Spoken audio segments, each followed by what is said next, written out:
മദ്യനയ അഴിമതി കേസിൽ ആം ആദ്മി പാർട്ടി വീണ്ടും ഇഡി കുരുക്കിൽ. മന്ത്രി കൈലാഷ് ഗെഹ്ലോട്ടിനെ ഇഡി ചോദ്യം ചെയ്തു. ഇടനിലക്കാരൻ വിജയ് നായരെ സഹായിച്ചുവെന്ന ആരോപണത്തിലായിരുന്നു ചോദ്യം ചെയ്യൽ.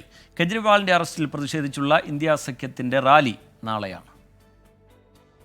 മദ്യനയ അഴിമതി കേസിൽ ഡൽഹി മുഖ്യമന്ത്രി അരവിന്ദ് കെജ്രിവാളിന്റെ അറസ്റ്റിൽ ആം ആദ്മി പാർട്ടി പ്രതിഷേധം ശക്തമാക്കുന്നതിനിടെയാണ് മന്ത്രിസഭയിലെ മറ്റൊരംഗത്തെ കൂടി ഇഡി ചോദ്യം ചെയ്തത്.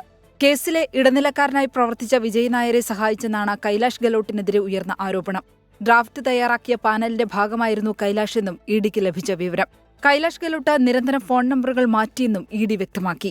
ഗോവ നിയമസഭാ തെരഞ്ഞെടുപ്പ് പ്രചാരണത്തിൽ താൻ ഭാഗമായിട്ടില്ലെന്ന് 5 മണിക്കൂർ നീണ്ട ചോദ്യം ചെയ്യലിന് ശേഷം കൈലാഷ് ഗെഹ്ലോട്ട് പറഞ്ഞു. I have never been part of the campaign as such. और गोवा में के बारे में मुझे कुछ आइडिया नहीं है और इसके मतलब मेरी नॉलेज में नहीं है कोई भी चीज़ कि गोवा में कौन സ്റ്റേറ്റ് ഇൻചാർജ് था या कौन प्रभारी था या क्या वहाँ एक्टिविटी चल रही थी.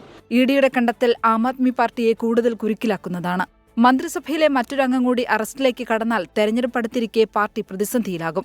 ഇന്ത്യ സഖ്യത്തിന്റെ റാലിയിൽ പങ്കെടുക്കാനായി ഡൽഹിയിലെത്തിയ ഹേമന്ത് സോറന്റെ ഭാര്യ കൽപ്പന സോറൻ സുനിത കെജ്രിവാളുമായി കൂടിക്കാഴ്ച നടത്തി. ജാർഖണ്ഡിന് സമാനമായ സാഹചര്യമാണ് ഡൽഹിയിലെന്നും സുനിതയ്ക്ക് പിന്തുണ നൽകി കൽപ്പന സോറൻ പറഞ്ഞു. ലോക്സഭാ തെരഞ്ഞെടുപ്പ് അടുത്തിരിക്കെ നാളത്തെ റാലി ശക്തിപ്രകടനമാക്കി മാറ്റാനാണ് ഇന്ത്യ സഖ്യത്തിന്റെ നീക്കം. 24 ഡൽഹി.